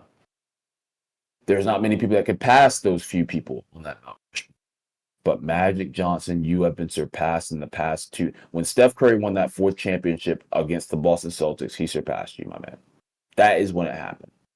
He's got the accolades, the influence, the skills, and he's even got the fucking pizzazz. Night, night, give me my fucking ring, bitch.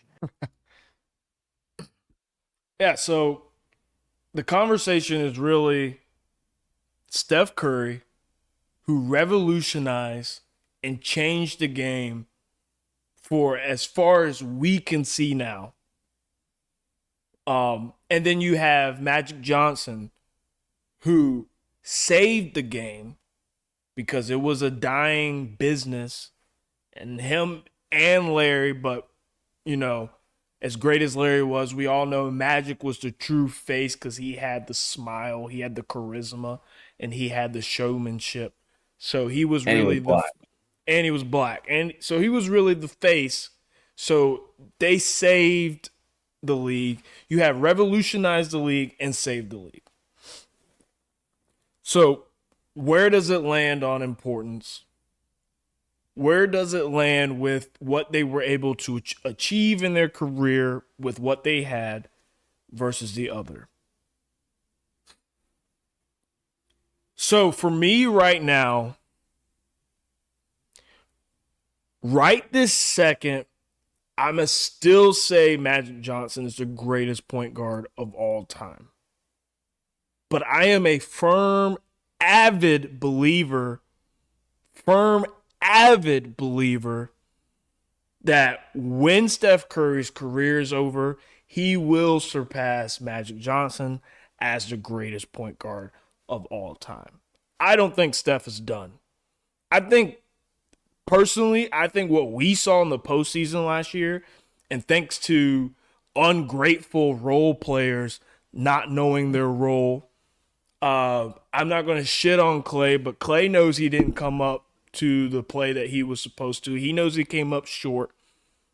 Draymond does what Draymond does, so I'm not even going to act like he did something out of character, because that is truly but I guess what Draymond did, it cost them a ring, which would probably put Steph already there had that not happened. But what we saw from Steph Curry in the last postseason is the greatest version of Steph Curry we've ever seen.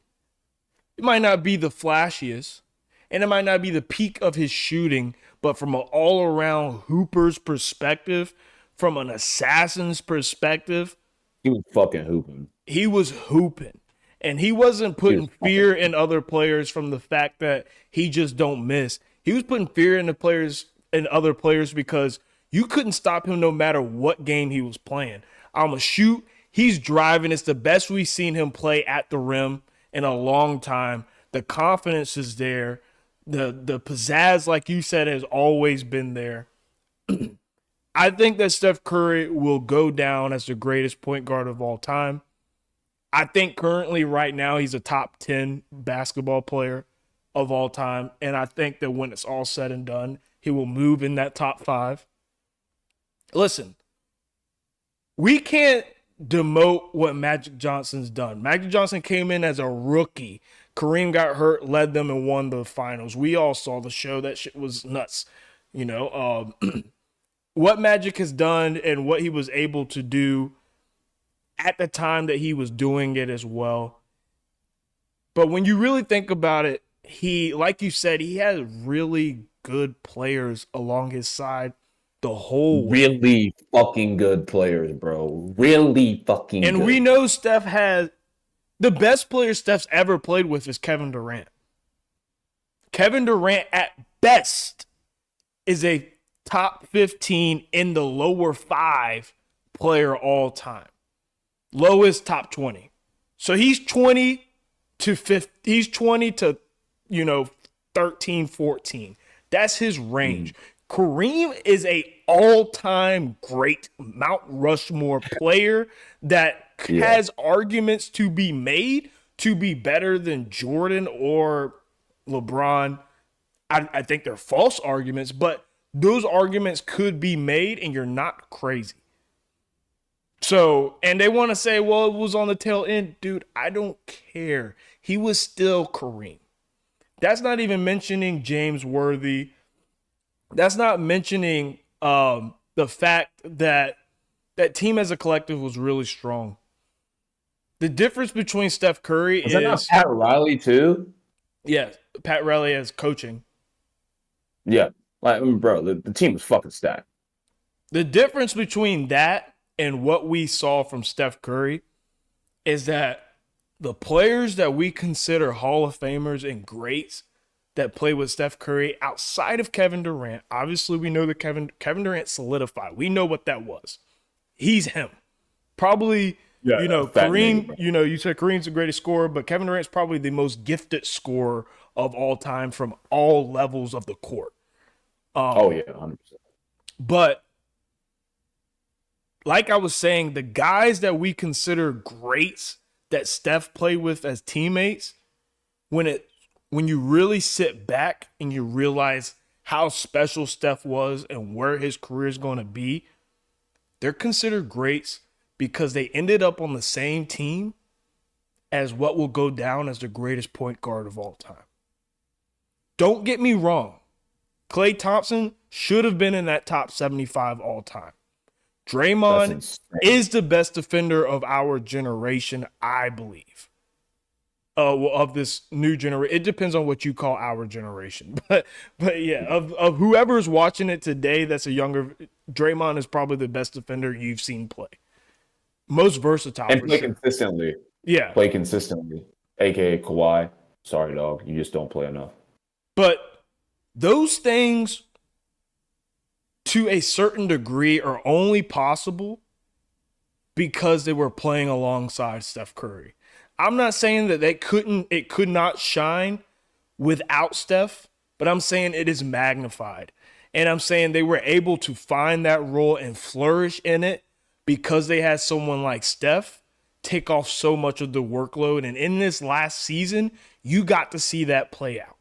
You got to see that when Klay is off, when Draymond is doing stupid Draymond shit, and is not doing everything he's supposed to, when role players aren't playing their role, or when Jordan Poole is turning the ball over, running a full head of steam every single time he touches the ball and does not understand flow or pace of the game at all. It's crazy. He does not understand pace of the game at all. You understand that when all things failed, the only constant was Steph Curry. That was the only constant. He's the only constant that there is. And I agree with you. I didn't mean to cut you off. No, go ahead. I'm done. I think that is, I mean, my dad, like, see, when you hear like your parents, like my dad is an old head, like he's an old black guy, bro. Like he grew up watching a whole different game, bro. A whole different game. My dad is in his 60s, to give you guys reference. Like, there is no business that my dad should be sitting here like, damn. Like, he said, that boy's nice. Like, he's nice. Like, my dad's like in denial about some like players, like that are like good in this generation. Like, he don't like certain players because like he don't like the style way they play, and you know, whatever. And a lot of old heads are like that, bro. If you really talk to them, they're like that. They're my dad's a Klay guy. He was forever Klay over Steph, and until like the last few years, he was like, okay, Steph really that nigga. I'm like, yes, he's that guy, bro. He's literally that guy, and I understand it like now. Like, because we'll probably be some way like that. If somebody transcends the game like somewhat like Steph in the next, 30, 40 years, and we're watching it with our kids, our sons and daughters, and be like, damn, like, you might come to that realization, like, shit, like, that guy's kind of like that. Like, he's kind of like that. And my dad's even said, like, dude, like, you can see that everyone feels more comfortable when he's on the court. They just feel like every ounce of pressure, they're like, oh, I could suck tonight. Like, I don't want to, and I know I probably do suck, just all around suck.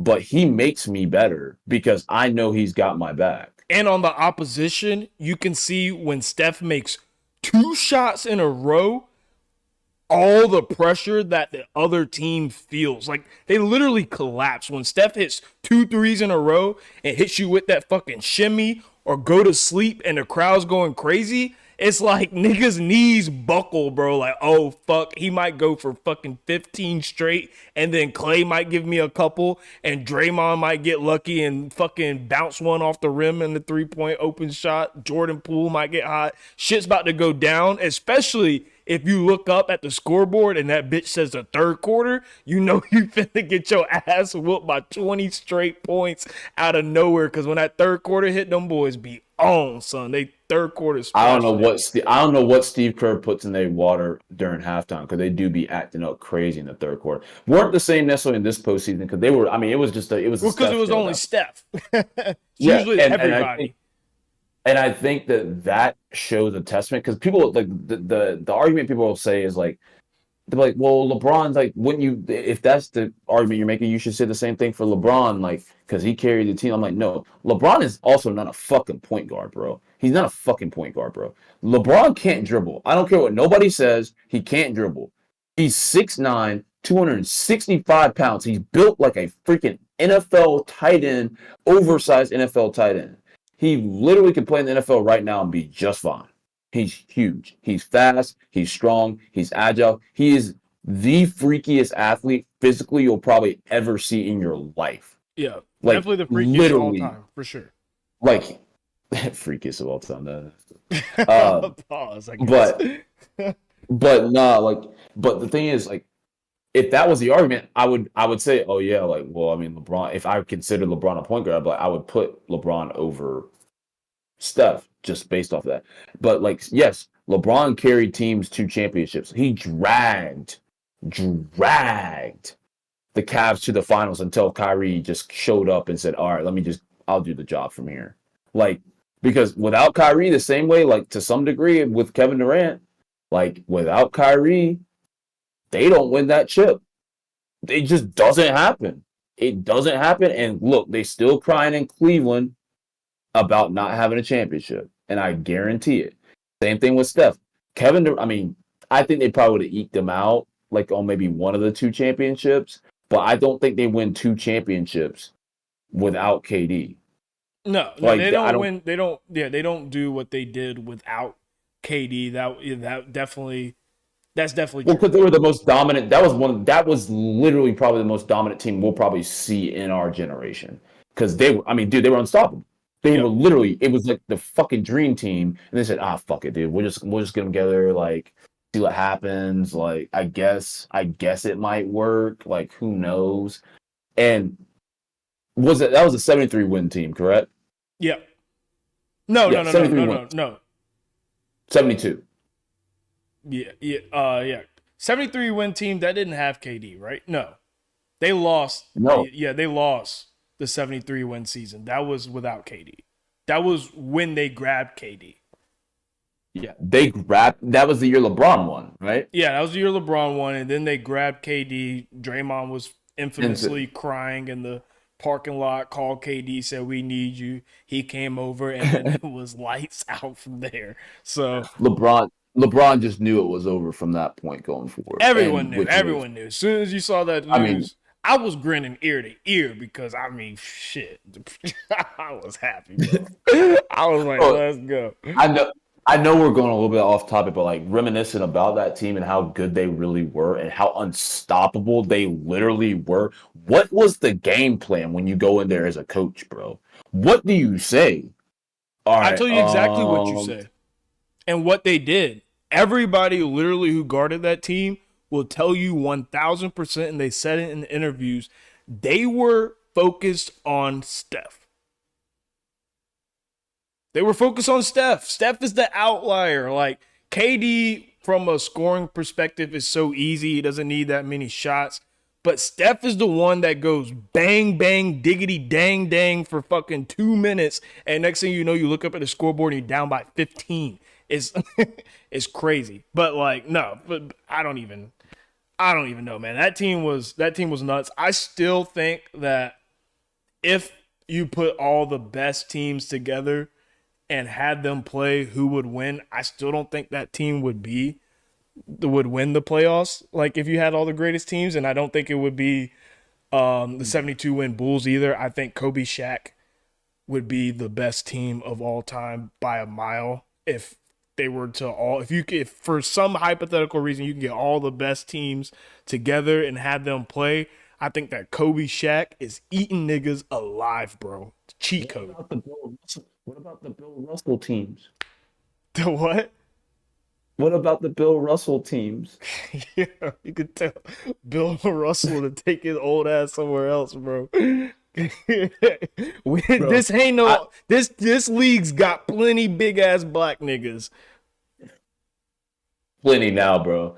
But no, that's really just the thoughts on that. I mean, I think that Steph. I mean, I agree with you. Obviously, I think he is now, but like I appreciate you obviously like, recognizing that eventually he will become the greatest point guard of all time. I think that for any sports fans out there that haven't like watched Steph for some godforsaken reason, you haven't watched him at all. Literally just go from like 2013, 2014 highlights. Literally. That's all you got to do. That's all you got to do. You can watch that for type 3 in hours.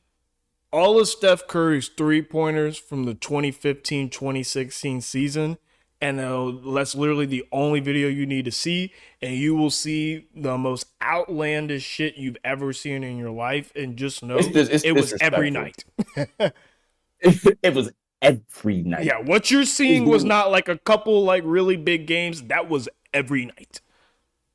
He was like, yeah, I put up a 35 that night. Oh, what'd you shoot from the field? Shot, what did I shoot? Like 8 of 13 from 3. I don't even know what my 2-point percentage was. That doesn't fucking matter, right? 4 of them was 35 feet out.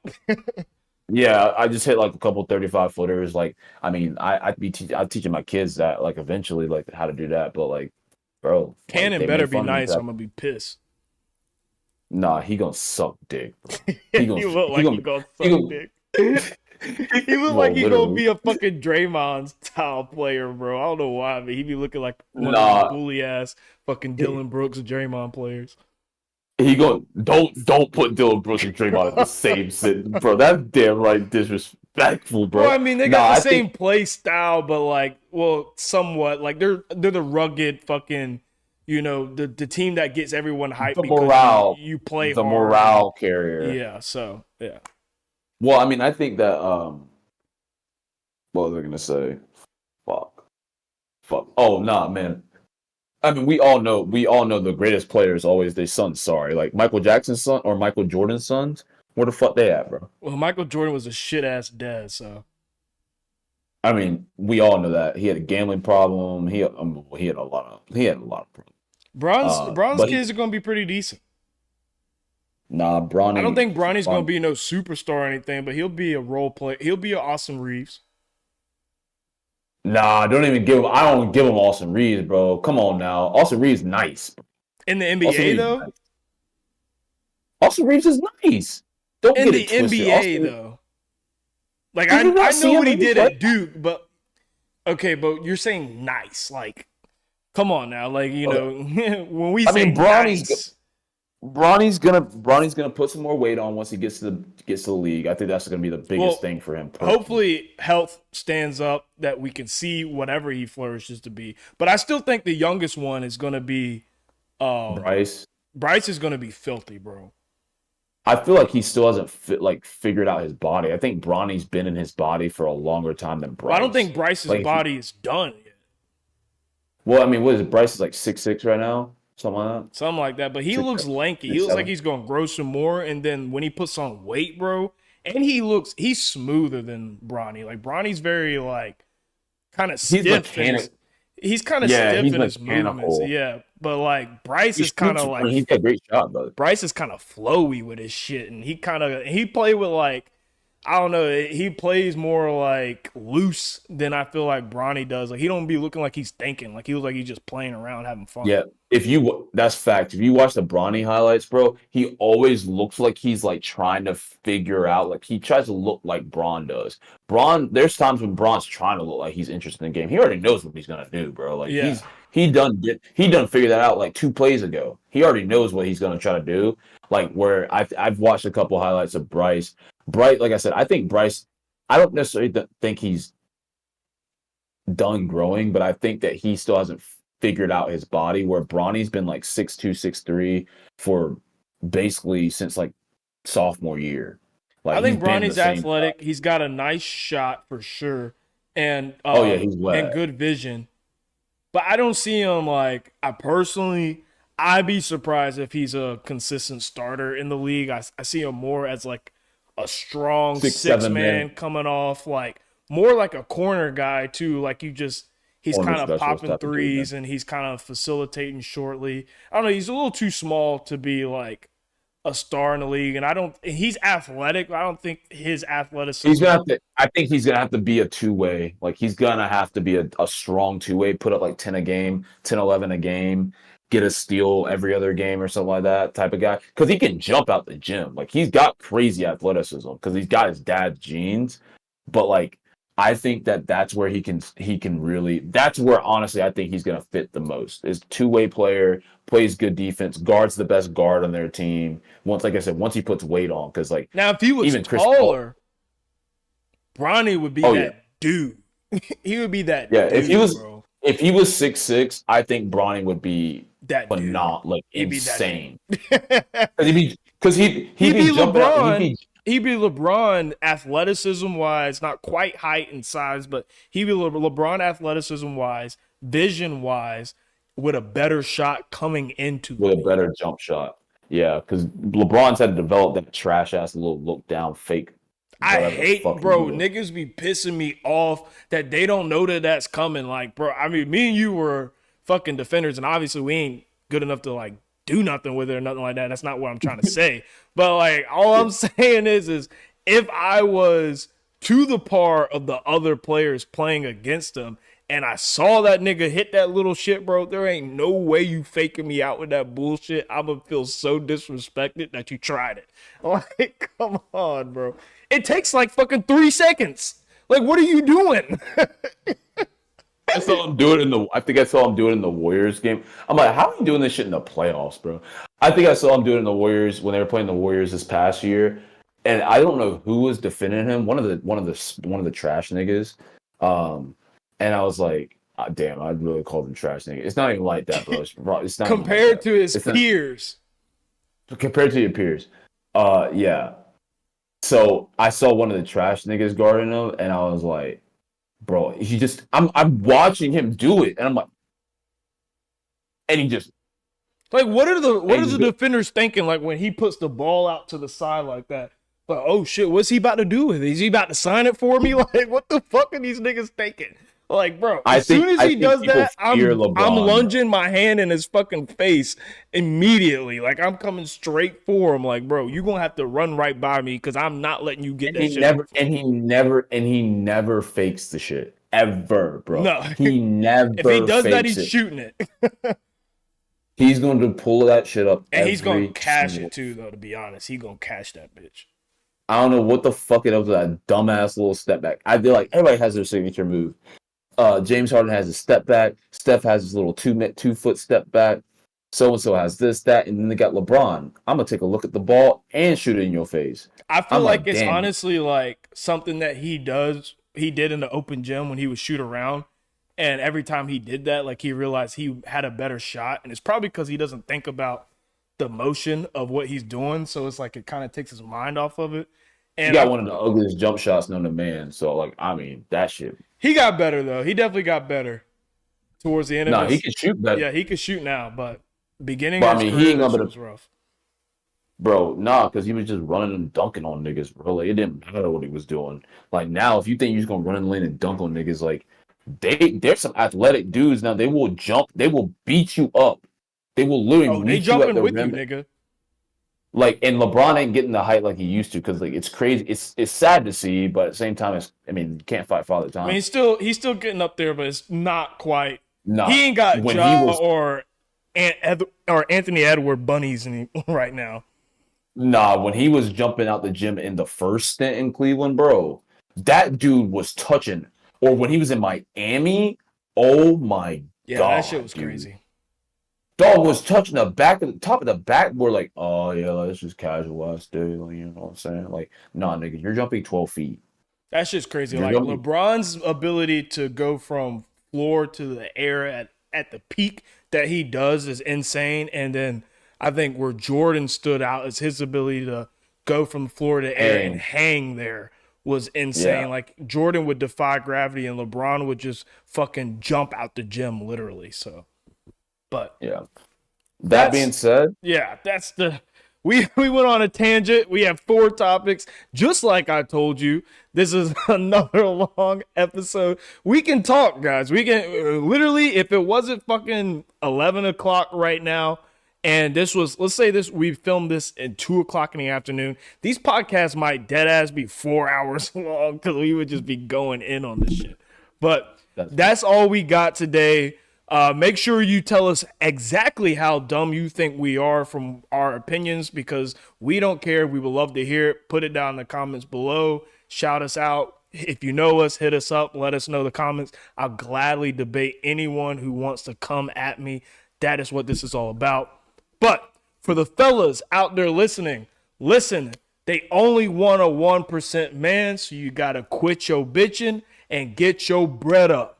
For the ladies out there listening, guess what? He don't want you, sweetie, but it's okay, because you're still beautiful and powerful and will always love you. It's the After Dark Podcast. Until next time.